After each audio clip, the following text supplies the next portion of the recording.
اعوذ باللہ من الشیطان الرجیم بسم اللہ الرحمن الرحیم۔ تمام سننے اور دیکھنے والوں کو السلام علیکم۔ آپ دیکھ رہے ہیں روحیل وائس چینل۔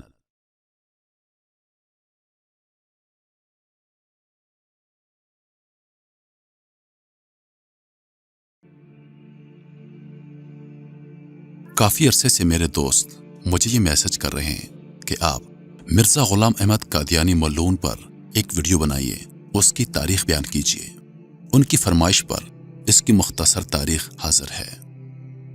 نبی اکرم صلی اللہ علیہ وآلہ وسلم نے فرمایا کہ عنقریب اس امت میں قریب 30 کے دجال کذاب نکلیں گے۔ ہر ایک دعویٰ کرے گا کہ وہ نبی ہے، حالانکہ میں خاتم النبیین ہوں، میرے بعد کوئی نبی نہیں۔ ان میں سے بعض دجال تو گزر چکے، جیسے مسلمہ کذاب، اسود عنسی، مرزا علی، محمد باب، مرزا علی حسین، بہاءاللہ، مرزا غلام احمد قادیانی۔ بعض اور باقی ہیں، وہ بھی ضرور ہوں گے۔ ان میں سے ایک مرزا غلام احمد قادیانی بھی ہے۔ مرزا غلام احمد قادیانی 1839 یا 1840 کو پیدا ہوا۔ ابتدائی تعلیم مولوی گل علی شاہ سے حاصل کی۔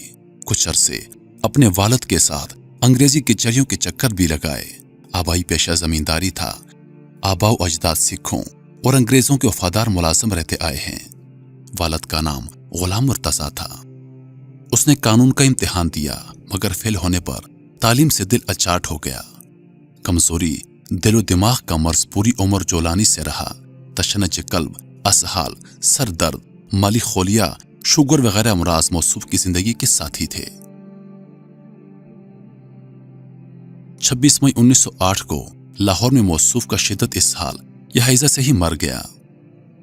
بعد وفات اس کے منہ سے پخانہ نکلتے دیکھا گیا، جو حاضرین کی عبرت کا باعث ہوا۔ 1889 میں مرزا نے اپنی نبوت کی بنیاد رکھنا شروع کی، جو کہ گولم الالہام اور کشف وغیرہ پر مبنی تھی، جو کہ براہین احمدیہ میں موجود ہے۔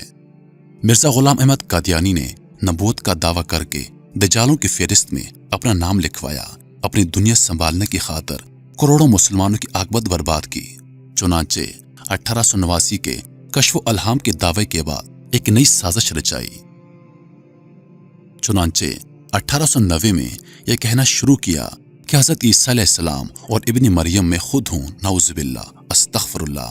چنانچہ خود لکھتا ہے کہ مریم کی طرح عیسیٰ کی روح مجھ میں نفی کی گئی اور استعارہ کے رنگ میں مجھے حاملہ ٹھہرایا گیا، اور آخر کئی مہینے کے بعد، جو 10 مہینے سے زیادہ نہیں، بذریعہ اس الہام کے مجھے مریم سے عیسیٰ بنایا گیا۔ بس اس طور سے میں ابن مریم ٹھہرا، نعوذ باللہ، استغفر اللہ۔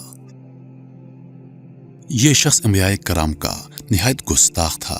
چنانچہ حضرت عیسیٰ علیہ السلام کے بارے میں لکھتا ہے کہ عیسائیوں نے بہت سے آپ کے معجزات لکھے ہیں، مگر حق بات یہ ہے کہ آپ سے کوئی معجزہ ظاہر نہیں ہوا، اور اس دن سے کہ آپ نے معجزہ مانگنے والوں کو گندی گالیاں دی اور ان کو حرام کار اور حرام کی اولاد ٹھہرایا، اسی روز سے شریفوں نے آپ سے کنارہ کیا۔ اس قادیانی بدزبان کو دیکھو، سیدنا حضرت عیسیٰ علیہ السلام کی کیسی توہین کرتا ہے، یہاں تک کہ انہیں اور ان کی ماں صدیقہ کو فحش گالیاں دیتا ہے، یہاں تک کہ 200 انبیاء کو صاف جھوٹا لکھتا ہے، اور حضور اقدس صلی اللہ علیہ وآلہ وسلم کی شان اقدس پر بھی ناپاک حملے کیے۔ دعوی نبوت کے بعد مرزا کے رگ شیطانی مزید بھڑکی تو اس نے خدائی کا دعویٰ کر ڈالا۔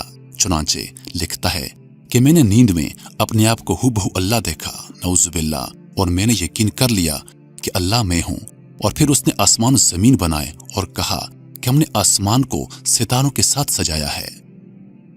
دیگر جھوٹے نبوت کے دعوے داروں کی طرح مرزا غلام احمد قادیانی نے بھی کچھ پیشن گوئیاں کی تھی، مگر ان کا انجام مسلمہ کذاب کی طرح ہوا۔ اپنے لیے ایک لڑکی کی پیشن گوئی کی تھی، جس کی نسبت کہا تھا کہ انبیاء کا چاند ہوگا اور بادشاہ اس کے کپڑوں سے برکت لیں گے، مگر شان الہی کہ اس کے ہاں بیٹی پیدا ہوئی۔ اس پر کہا کہ وہی سمجھنے میں غلطی ہوئی، اب کی جو بار ہوگا وہ لڑکا انبیاء کا چاند ہوگا۔ اس بار اس کے ہاں بیٹا پیدا ہوا، مگر کچھ روز جی کر مر گیا۔ بادشاہ کیا کسی محتاج نے بھی اس کے کپڑوں سے برکت نہ لی۔ ایک اور پیشن گوئی آسمانی بیوی کی تھی۔ اپنی چچا زاد بہن احمدی کو لکھا کہ اپنی بیٹی محمدی بیگم میرے نکاح میں دے دے۔ اس نے صاف انکار کیا۔ اس پر اس نے دھمکیاں دی، پھر کہا کہ وہی آ گئی ہے کہ میرا نکاح آسمان پر اس سے طے ہو گیا ہے۔